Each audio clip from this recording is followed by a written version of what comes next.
pratiqué, ne doit pas être entendu.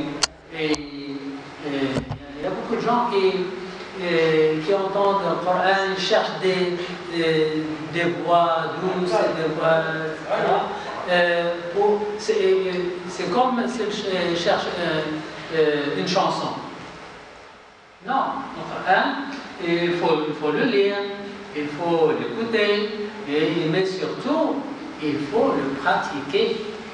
Parce qu'il y a des gens qui sont venus chez Aïcha, on lui dit comment étaient des gens qui n'ont pas vu le prophète sallallahu, les fils de Sahaba. Il dit comment était la conduite du prophète sallallahu. Elle lui dit le prophète sallallahu était un Coran qui marche sur la terre. Il était un Coran, il pratiquait le Coran. Les directives du Coran, lui, il les pratique. Il était un Coran qui marchait sur la terre. Donc, Allah subhanahu wa ta'ala a dit il ne faut pas lire le Coran sur les morts. Il dit c'est pour les vivants. Ce Coran, c'est pour les vivants, pour le pratiquer, pas pour lire sur les morts. Oui, on lit sur les morts et on dit Allah, oh Allah, fait que la récompense de ces versets soit envoyée chez cette personne qui est morte. On doit lire le Coran et puis on fait l'invocation. C'est l'invocation qui compte. Mais le Coran, il est mort. Donc, pour égorger quelqu'un pour le Coran, ça ne se fait pas. Donner l'argent pour le Coran, ça ne se fait pas.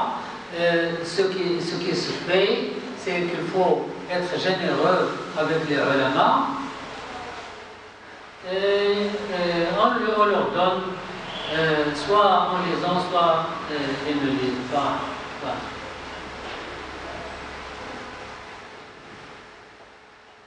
Alors, bid'a, c'est une chose, l'innovation, l'hérésie, c'est une chose qui est ajoutée à la religion.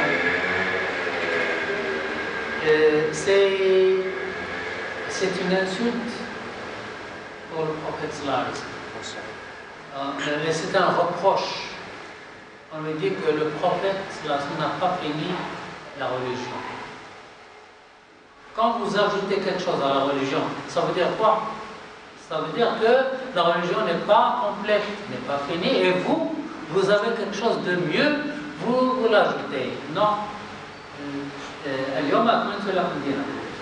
Il y a des gens qui, lorsqu'ils finissent la prière, ils finissent, ils disent salam alaykoum, c'est fini, ils ajoutent une prosternation. C'est quoi cette prosternation? Ça veut dire que le prophète sallallahu alayhi wa sallam a triché. Ça existe une prosternation, mais il ne l'a pas dit. C'est une insulte pour le prophète sallallahu alayhi wa sallam. C'est un reproche. Non, on ne le fait pas. C'est vrai, qu'est-ce qu'ils disent? Ils disent c'est une prosternation de remerciement à Allah qui m'a guidé. Oui, ne le fais pas juste après la salat. Quand tu penses, quand tu réfléchis et tu te rappelles les bienfaits d'Allah subhanahu wa ta'ala, tu vois qu'il y a beaucoup de bienfaits, alors tu te prosternes en signe de remerciement, c'est bien. Mais il ne faut pas qu'elle soit attachée à la salat, ça veut dire, et chaque fois que vous finissez la salat, vous vous prosternez, non. C'est comme si vous avez fait 5 rak'ah pour le Dhuhr. Il y a beaucoup de gens qui le font. Il ne faut pas le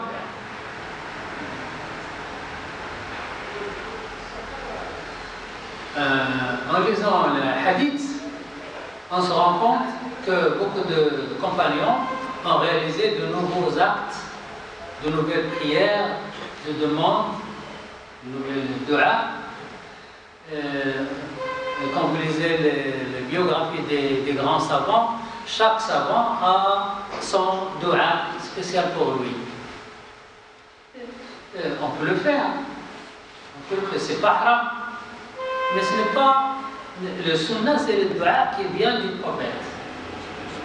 Mais il y a quelques savants qui ont écrit des duas qui sont très bien, et on peut l'utiliser sans problème. Mais il faut distinguer, on dit, voilà, ce dua qui vient du prophète, c'est un hadith, et ce dua qui vient de ce savant, c'est un dua. Voilà, il faut distinguer. Les compagnons ont réalisé ces actions en étant totalement convaincus qu'ils étaient bons pour l'islam et les musulmans. Allah subhanahu wa ta'ala a dit, pratiquez le bien et peut-être réussirez-vous.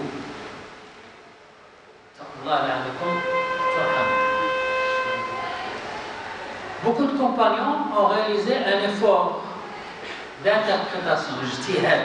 L'ijtihad, c'est faire des efforts pour comprendre des choses. Ils ont instauré de nouvelles pratiques en vérifiant qu'elles n'étaient pas en contradiction avec le Coran et le Sunna. Bien sûr, il faut que la chose nouvelle ne contradicte pas ni Coran ni Sunna. Et en rejetant tous les actes qui sont écartés. Tout ce que la loi atteste comme bon est considéré comme bon, et tout ce que les textes considèrent comme mauvais est une innovation mauvaise à rejeter. Ce qui est bien, il est bien, ce qui est mauvais, c'est mauvais. Certains savants ont utilisé le terme de bid'a hasana, bonne innovation ou bonne coutume, pour désigner les nouvelles actions autorisées, mais en réalité, il n'y a pas d'innovation louable, puisque ce n'est pas une innovation, mais une interprétation et une compréhension de la sunna. Donc, il y a sunna. Ce qui vient du prophète sallallahu alayhi wa sallam est un sunna. Ce qui est ajouté à la religion est une bid'a. Des exemples. Le Bukhari et le Muslim rapportent dans leur recueil d'Abu Huraira que le prophète sallallahu alayhi wa sallam demandait à Bilal qu'est-ce qu'il fait, parce que le prophète sallallahu alayhi wa sallam a entré au paradis à la nuit de l'ascension, Mi'raj. Il est entré au paradis et il a entendu le bruit des pas de Bilal au paradis.